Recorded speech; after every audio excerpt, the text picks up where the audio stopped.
नमस्कार, आपका स्वागत है कुकू एफएम में। मेरे भाई साहब मुझसे 5 साल बड़े थे, लेकिन 3 दर्जे आगे। उन्होंने भी उसी उम्र में पढ़ना शुरू किया जब मैंने शुरू किया, लेकिन तालीम जैसे महत्व के मामले में वह जल्दबाजी से काम लेना पसंद न करते। इस भवन की बुनियाद खूब मजबूत डालना चाहते थे, जिस पर आलीशान महल बन सके। 1 साल का काम 2 साल में करते थे, कभी कभी 3 साल भी लगा देते थे। बुनियाद ही पुख्ता न हो तो मकान कैसे पायदार बने। मैं छोटा था, वो बड़े थे। मेरी उम्र 9 साल की, वह 14 साल के थे। उन्हें मेरी तंबीह और निगरानी का जन्मसिद्ध अधिकार था, और मेरी शालीनता इसी में थी कि उनके हुक्म को कानून समझूं। वह स्वभाव से अध्ययनशील थे, हरदम किताब खोले बैठे रहते, और शायद दिमाग को आराम देने के लिए कभी कॉपी पर कभी किताब के हाशियों पर चिड़ियों, कुत्तों, बिल्लियों की तस्वीरें बना देते। कभी कभी एक ही नाम या शब्द या वाक्य 10-20 बार लिख डालते। कभी एक शेर को बार बार सुंदर अक्षर से नकल करते। कभी ऐसी शब्द रचना करते जिससे न कोई अर्थ होता न कोई सामंजस्य। मसलन एक बार उनकी कॉपी पर मैंने यह इबारत लिखी, स्पेशल अमीना भाइयों भाइयों। दरअसल 1 घंटे तक इसके बाद एक आदमी का चेहरा बना हुआ था। मैंने चेष्टा की कि इस पहेली का अर्थ निकालूं, लेकिन असफल रहा और उनसे पूछने का साहस न हुआ। वह 9वीं जमात में थे, मैं 5वीं में। उनकी रचनाओं को समझना मेरे लिए छोटा मुँह बड़ी बात थी। मेरा जी पढ़ने में बिल्कुल न लगता था। 1 घंटा भी किताब लेकर बैठना पहाड़ था। मौका पाते ही हॉस्टल से निकलकर मैदान में आ जाता और कभी कंकरियाँ उछालता, कभी कागज़ की तितलियाँ उड़ाता, और कभी कोई साथी मिल गया तो पूछना ही क्या कभी 4 दीवारी पर चढ़कर नीचे कूद रहे हैं, कभी फाटक पर वार उसे आगे पीछे चलाते हुए मोटर का आनंद ले रहे हैं। लेकिन कमरे में आते ही भाई साहब का रौद्र रूप देखकर प्राण सूख जाते। उनका पहला सवाल होता, कहाँ थे? हमेशा यही सवाल इसी ध्वनि में पूछा जाता, और इसका जवाब मेरे पास केवल मौन था। न जाने मुँह से यह बातें क्यों न निकलती कि जरा बाहर खेल रहा था। मेरा मौन कह देता कि मुझे अपना अपराध स्वीकार है, और भाई साहब के लिए इसके सिवा और कोई इलाज न था कि रोज़ से मिले हुए शब्दों में मेरा सत्कार करें। इस तरह अंग्रेजी पढ़ोगे तो अंग्रेजी ज़िंदगी भर पढ़ते रहोगे और एक हर्फ न आएगा। अंग्रेजी पढ़ना कोई हंसी खेल नहीं है कि जो चाहे पढ़ ले। ऐरा गहरा नत्थु खैरा सभी अंग्रेजी के विद्वान हो जाते हैं। यहाँ रात दिन आंखें फोड़नी पड़ती हैं और खून जलाना पड़ता है, तब कहीं यह विद्या आती है। और आती क्या है, हाँ, कहने को आ जाती है। बड़े बड़े विद्वान भी शुद्ध अंग्रेजी नहीं लिख सकते, बोलना तो दूर रहा। और मैं कहता हूँ, तुम कितने घोंघा हो कि मुझे देखकर भी सबक नहीं लेते। मैं कितनी मेहनत करता हूँ, तुम अपनी आँखों से देखते हो। अगर नहीं देखते तो यह तुम्हारी आंखों का कसूर है, तुम्हारी बुद्धि का कसूर है। इतने मेले तमाशे होते हैं, मुझे तुमने कभी देखा वहाँ जाते हुए? रोज़ ही क्रिकेट और हॉकी मैच होते हैं, मैं पास नहीं फटकता, हमेशा पढ़ता रहता हूँ।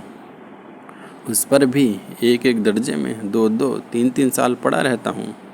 फिर तुम कैसे आशा करते हो कि तुम यूँ खेल कूद में वक्त गंवाकर पास हो जाओगे?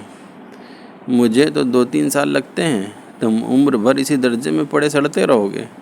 अगर तुम्हें इस तरह उम्र गंवानी है तो बेहतर है घर चले जाओ और मज़े से गुल्ली डंडा खेलो। दादा की गाढ़ी कमाई के रुपये क्यों बर्बाद करते हो?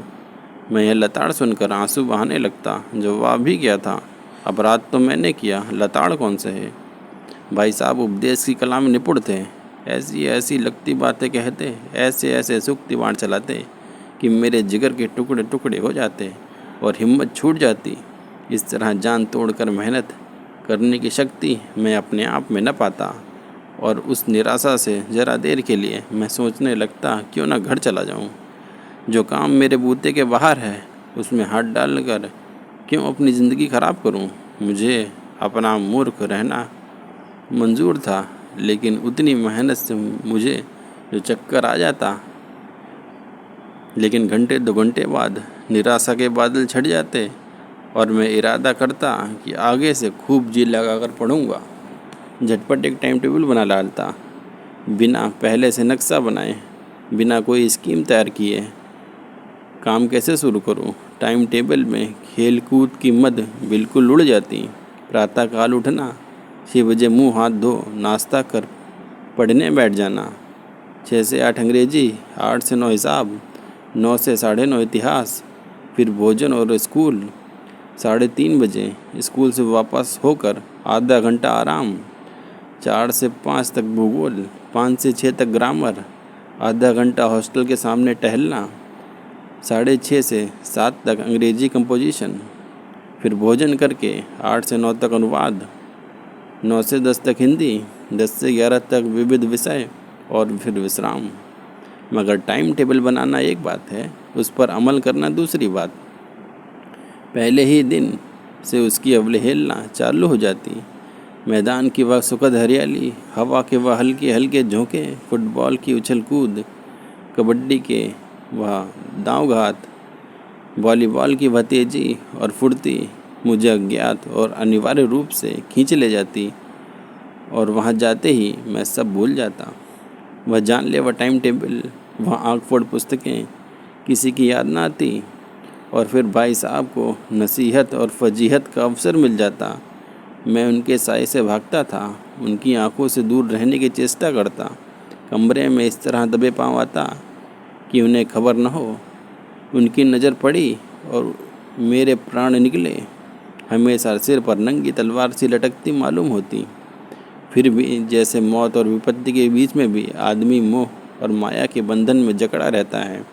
मैं फटकार और गुड़कियाँ खाकर भी खेल कूद का तिरस्कार न कर सकता। सालाना इम्तिहान हुआ, भाई साहब फेल हो गए, मैं पास हो गया और दर्जे में प्रथम आया। मेरे और उनके बीच केवल 2 साल का अंतर रह गया। जी में आया भाई साहब को अड़े हाथों लूँ। आखिर वह घोर तपस्या कहाँ गई? मुझे देखिए, मज़े से खेलता भी रहा और दर्जे में अव्वल भी रहा, लेकिन वह इतने दुखी और उदास थे कि मुझे उनसे दिली हमदर्दी हुई, और उनके घाव पर नमक छिड़कने का विचार ही लज्जा इस पर जान पड़ा। हाँ, अब मुझे अपने ऊपर कुछ अभिमान हुआ और आत्माभिमान भी बढ़ा। भाई साहब का वह रौब अब मुझ पर न रहा। आज़ादी से खेल कूद में शरीक होने लगा। दिल मजबूत था। अगर उन्होंने फिर मेरी फजीहत की तो साफ कह दूंगा, आपने अपना खून जलाकर कौन सा तीर मार लिया? मैं तो खेलते कूदते दर्जे में अव्वल आ गया। जवाब से यह हेकड़ी जताने का साहस न होने पर भी मेरे रंग ढंग में यह साफ जाहिर होता था कि भाई साहब का वह आतंक अब मुझ पर न रहा। भाई साहब ने इसे माप लिया। उनकी ससहमत बुद्धि बड़ी तीव्र थी, और एक दिन जब मैं भोर का सारा समय गुल्ली डंडे की भेंट करके भोजन के समय लौटा, तो भाई साहब ने मानो तलवार खींच ली और मुझ पर टूट पड़े। देखता हूँ इस साल पास हो गए, दर्जे में अव्वल आ गए, तो तुम्हारे दिमाग खराब हो गए। मगर भाईजान, घमंड तो बड़े बड़े का नहीं रहा। तुम्हारी क्या हस्ती है? इतिहास में रावण का हाल तो पढ़ा होगा। उसके चरित्र से तुमने कौन सा सबक लिया? यूँ ही पढ़ गए। महज इम्तिहान पास कर लेना कोई चीज़ नहीं। असल चीज़ है बुद्धि का विकास। जो कुछ पढ़ो उसका अभिप्राय समझो। रावण भूमंडल का स्वामी था। ऐसे राजों को चक्रवर्ती कहते हैं। आजकल अंग्रेज़ों के राज्य का विस्तार बहुत बड़ा हुआ है, पर इन्हें चक्रवर्ती नहीं कह सकते। संसार में अनेक राष्ट्र अंग्रेज़ों का आधिपत्य स्वीकार नहीं करते, बिल्कुल स्वाधीन है। रावण चक्रवर्ती राजा था। संसार के सभी महीप उसे कर देते थे। बड़े बड़े देवता उसकी गुलामी करते थे। आग और पानी के देवता भी उसके दास थे। मगर उसका अंत हुआ। घमंड ने उसका नामो निशान मिटा दिया। कोई उसे एक चुल्लू भर पानी देने वाला भी न मिला। आदमी जो चाहे कुकर्म करे, पर अभिमान न करे। इतना ही नहीं, अभिमान किया और दीन दुनिया से गया। शैतान का हाल भी पढ़ा ही होगा। उसे यह अभिमान हो गया कि ईश्वर का उससे बढ़कर सच्चा भक्त कोई नहीं। अंत में हुआ क्या कि स्वर्ग से नरक में ढकेल दिया गया। साहिरूम ने भी एक बार अहंकार किया, भीख मांग कर मर गया। तुमने तो अभी केवल एक दर्जा पास किया है और अभी से तुम्हारा सिर फिर गया। तब तो तुम आगे पढ़ चुके, यह समझ लो कि तुम अपनी मेहनत से नहीं पास हुए। अंधे के हाथ बटेर लग गई, मगर बटेर केवल एक बार लगती है, बार बार नहीं। कभी कभी गुल्ली डंडे में भी अंधा चोट निशाना पड़ जाता है। उसमें कोई सफल खिलाड़ी नहीं हो जाता। सफल खिलाड़ी वह है जिसका कोई निशाना खाली न जाए। मेरे फेल होने पर न जाओ। मेरे दर्जे में आओगे तो दांतों पसीना आएगा जब अलजबरा और ज्योमेट्री के लोहे के चने चबाने पड़ेंगे और इंग्लिस्तान का इतिहास पढ़ना पड़ेगा। बादशाहों के नाम याद रखना आसान नहीं। 8 हेनरी गुजरे हैं। कौन सा कांड किस हेनरी के समय हुआ, यह याद रखना आसान है। हेनरी 7वें जगह हेनरी 8वां लिखा और सब नंबर गायब, सफ़ा चट। सिफर भी न मिलेगा। सिफर भी मिला तो किसी ख्याल में। दर्जनों तो जेम्स हुए हैं, दर्जनों विलियम्स। कौड़ियों चार्ल्स। दिमाग चक्कर खाने लगता है, आंधी रोग हो जाता है। इन अभागों को नाम भी न जुड़ते थे। एक ही नाम के पीछे द्वयम तेयम चाहरम पंचम लगाते चले गए। मुझसे पूछते 10 लाख तो नाम मैं गिना देता। और ज्योमेट्री तो बस खुदा की पनाह। आबाजा की जगह आजाबा लिख दिया तो सारे नंबर कट गए। कोई निर्दयी ममताहीनों से पूछता कि आखिर आबाजा और आजाबा में क्या फ़र्क है, और व्यर्थ की बात के लिए छात्रों का क्यों खून करते हो। दाल भात रोटी या बाल दाल रोटी लिखी, इसमें क्या फ़र्क है। मगर इन परीक्षकों को क्या परवाह। वह तो वही देखते हैं जो पुस्तक में लिखा है। चाहते हैं कि लड़के अक्षर अक्षर रट डालें और इसी रटंत विद्या का नाम शिक्षा रख छोड़ा है। और आखिर इन बेसिर पैर की बातों के पढ़ने से क्या फ़ायदा। इस रेखा पर वह लंब गिरा दो तो आधार लंब से दुगना होगा। पूछिए इससे प्रयोजन दुगना नहीं चौगुना हो जाए, यह आधा ही रह जाए मेरी वजह से। लेकिन परीक्षा में पास होना है तो यह खुराफात याद करनी पड़ेगी। कह दिया समय की पाबंदी पर एक निबंध लिखो जो 4 पन्नों से कम न हो। अब आप कापी सामने खोलें, कलम हाथ में लिए उसके नाम को रोइए। कौन नहीं जानता कि समय की पाबंदी बहुत अच्छी बात है। इससे आदमी के जीवन में संयम आता है, दूसरों का उस पर स्नेह होने लगता है और उसके कारोबार में उन्नति होती है। जरा सी बात पर 4 पन्ने कैसे लिखें। जो बात एक वाक्य में लिख सकती है उसे 4 पन्ने में लिखने की ज़रूरत क्या है। मैं तो इसी हिमाकत समझता हूँ। यह तो समय की किफ़ायत नहीं बल्कि समय का दुरुपयोग है। व्यर्थ में किसी बात को ठूंस दिया जाए। हम चाहते हैं आदमी को जो कुछ कहना हो चटपट कह दें और अपनी राह लें, मगर नहीं, आपको 4 पन्ने रंगने पड़ेंगे, चाहे जैसे लिखिए, और पन्ने भी पूरे फुल स्केप आकार के। यह छात्रों पर अत्याचार नहीं तो और क्या है। अनर्थ तो यह है कि कहा जाता है कि संक्षेप में लिखो। समय की पाबंदी पर संक्षेप में एक निबंध लिखो जो 4 पन्नों से कम न हो। ठीक, संक्षेप में 4 पन्ने हुए, नहीं शायद 100-200 पन्ने लिख पाते। तेज भी दौड़ी और धीरे धीरे भी। है उल्टी बात या नहीं। बालक भी इतनी सी बात समझता है, लेकिन इन अध्यापकों को इतनी तमीज़ नहीं। उस पर दावा है कि हम अध्यापक हैं। मेरे दर्जे में आओगे लाला तो ये सारे पेपर बेलने पड़ेंगे और तब आटे दाल का भाव मालूम होगा। इस दर्जे में वो ला गए तो ज़मीन पर पाँव नहीं रखते। इसलिए मेरा कहना मानिए, लाख फेल हो गया हूँ लेकिन तुमसे बड़ा हूँ। संसार का मुझे तुमसे ज़्यादा अनुभव है। जो कुछ कहता हूँ उसे गिरा बांधिए, नहीं तो पछताएंगे। स्कूल का समय निकट था। नहीं, ईश्वर जाने यह उपदेश माला कब समाप्त होती। भोजन आज मुझे निस्वाद लग रहा था। जब पास होने पर इतना तिरस्कार हो रहा है तो फेल हो जाने पर तो शायद प्राण ही निकाल लिए जाते। भाई साहब ने अपने दर्जे की पढ़ाई का जो भयंकर चित्र खींचा था उसने मुझे भयभीत कर दिया। कैसे स्कूल छोड़कर घर नहीं भागा, यही ताज्जुब है। लेकिन इतने तिरस्कार पर भी पुस्तकों में मेरी अरुचि ज्यों की त्यों बनी रही।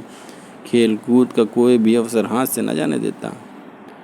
पढ़ता भी था मगर बहुत कम, बस इतना कि रोज़ का टास्क पूरा हो जाए और दर्जे में जलील ना होना पड़े। अपने ऊपर जो विश्वास पैदा हुआ वह फिर लुप्त हो गया और फिर चोरों जैसा जीवन व्यतीत होने लगा। फिर सालाना इम्तिहान हुआ और कुछ ऐसा संयोग हुआ कि मैं पास हो गया और भाई साहब फिर फेल हो गए। मैंने बहुत मेहनत न की, पर न जाने कैसे दर्जे में अव्वल आ गया। मुझे खुद अचरज हुआ। भाई साहब ने प्राणांतक परिश्रम किया। कोर्स का एक एक शब्द चट गए। 10 बजे रात तक इधर उधर, 4 बजे भोर से 6 से 9:30 तक। स्कूल जाने के पहले मुद्रा कांतिहीन हो गई, मगर बेचारे फेल हो गए। मुझे उन पर दया आती है। नतीजा सुनाया गया, वो रो पड़े और मैं भी रोने लगा। अपने पास होने वाली खुशी आधी हो गई। मैं भी फेल हो गया होता तो भाई साहब को इतना दुख न होता, लेकिन विधि की कौन टाले। मेरे और भाई साहब के बीच में अब केवल 1 दर्जे का अंतर हो गया। मेरे मन में एक कुटिल भावना उदय हुई कि कहीं भाई साहब 1 साल और फेल हो जाएं तो मैं उनके बराबर हो जाऊं। फिर वह किस आधार पर मेरी फजीहत करेंगे। लेकिन मैंने इस कमीने विचार को दिल से बलपूर्वक निकाल दिया। आखिर वह मुझे मेरे हित के लिए ही तो डांटते हैं। मुझे उस वक्त अप्रिय लगता तो अवश्य है, मगर यह शायद उनके उपदेशों का ही असर है कि मैं दनादन पास हो जाता हूँ और इतने अच्छे नंबरों से। अब कि भाई साहब बहुत कुछ नरम पड़ गए। कई बार मुझे डांटने का अवसर पाकर भी उन्होंने धीरज से काम किया। शायद अब वह खुद समझने लगे थे कि मुझे डांटने का अधिकार उन्होंने खो दिया, या रहा तो बहुत कम। मेरी स्वच्छंदता भी बढ़ी।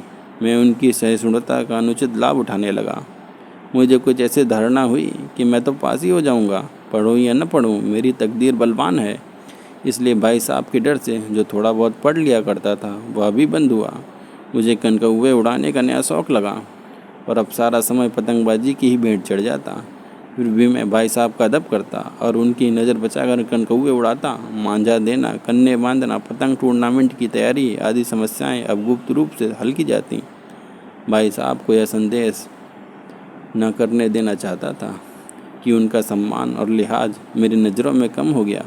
एक दिन संध्या समय हॉस्टल से दूर मैं एक कनकौवे लूटने से बेतहासा दौड़ा जा रहा था। आंखें आसमान की ओर थीं और मन उस आकाशगामी पथिक की ओर जो मंद गति से झूमता पतन की ओर चला आ रहा था। मानो कोई आत्मा स्वर्ग से निकलकर विरक्त मन से नए संस्कार ग्रहण करने जा रही हो। बालकों की एक पूरी सेना लग्गे और जहरदार बांस लिए उनका स्वागत करने को दौड़ी आ रही थी। किसी को अपने आगे पीछे की खबर न थी। सभी मानो उस पतंग के साथ आकाश में उड़ रहे थे जहाँ सब कुछ समतल है, न मोटर कार है, न ट्राम है, न गाड़ियाँ हैं। सहसा भाई साहब से मेरी मुठभेड़ हो गई, जो शायद बाजार से लौट रहे थे। उन्होंने मेरा हाथ पकड़ लिया और उग्र भाव से बोले, इन बाजारी लौंडों के साथ ढेले के कनकौवे के लिए दौड़ते हुए तुम्हें शर्म नहीं आती? तुम्हें इसका भी कुछ लिहाज नहीं कि अब नीची जमात में नहीं हो, बल्कि 8वीं जमात में पहुंच गए हो और मुझसे केवल 1 दर्जा नीचे हो। आखिर आदमी तो कुछ अपनी पोजीशन का ख्याल करना चाहिए।